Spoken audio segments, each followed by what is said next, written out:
Welcome to episode 18 of the PhD Breakdown, where today I'm going to go through a PhD CV checklist. I will do some more videos about PhD applications. If that's of interest to you, please subscribe to the channel. Okay, so what needs to go in your CV before you send it off for a PhD application? Now, I've already got a video on how to write a CV, that's in the description below.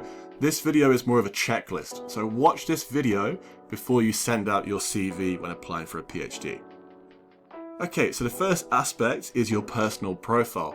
This is just a little bit about you at the start of your CV.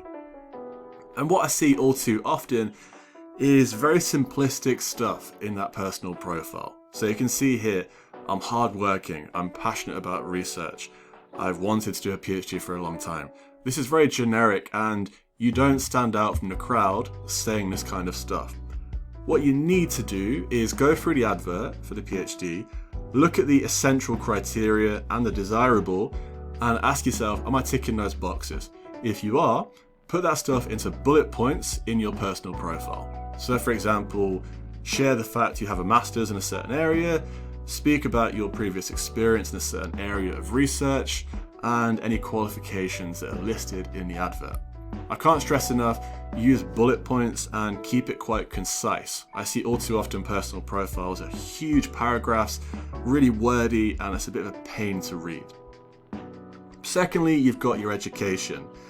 And you'll see something like this on a CV. Again, very simplistic though. Yes, I've got a master's, this is where I studied, this was my grade. Very, very simplistic. What you want to do is give some more detail. So that information is key, but also speak about the title of your project, your supervisor's name, and summarize the work that you did. So your dissertation, what did you investigate? What skills did you learn during that process? And if you aim to publish the paper, say that. Make sure you put that in. Next, you've got qualifications. This point is very short and sweet, just any qualification you've done, put the formal, full title of that qualification and the date that you completed it. You've then got your research experience. So this is research experience away from your dissertations. So what did you do? What was your role? Who did you work with? So name drop the researchers you were working with. What did you learn during that process? And is it published or do you plan to publish it? The next point is your practical experience. This is really key as well. You may have done some teaching or mentoring experience. Even if this was as an undergraduate or as an A-level student, don't feel it's not worth putting in. Please put that information in, it will look good. Same for lab experience, even just shadowing. You might have just spent a week shadowing someone in a lab and you might say, well, I won't bother putting that in the CV. It was only a week or a couple of days. Anything you have, even just one day, put that information in your CV. It could be the difference. And ultimately, anything that you're saying here, what did you achieve from that process? So don't just say, I did this, I did this, I did this. Did you achieve anything from that process? If you did, write that down. The next point is references. And what I see all too often is people saying, well, references are available if you want them, basically. So there are no names on your CV.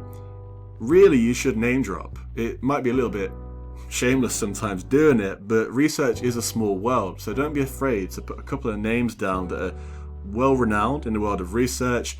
It can score you some brownie points. If the person's reading your CV and says, actually I know that reference, I'm good friends with that person, or I've worked with that person in the past, they will value that person's opinion about you during your application. There are some other considerations when writing a CV. Firstly, use the career service, it's what they're there for. There are plenty of videos on YouTube, yes, use them for learning how to write a CV, but use the career service too. Also, get some feedback on your CV. Many people just write a first draft, put it in, send it off. You need to do a few drafts and also share that CV with other academics and ask for their opinion on how you can sell yourself a little bit better in your applications. Okay, I'll finish off now with the PhD breakdown. First of all, it is really hard to get a PhD scholarship. It's unbelievably hard. So you need to make sure you're selling yourself the best you can. So work really hard on getting the best out of your CV. And this piece of advice at the end is really important. Align your CV with the PhD advert.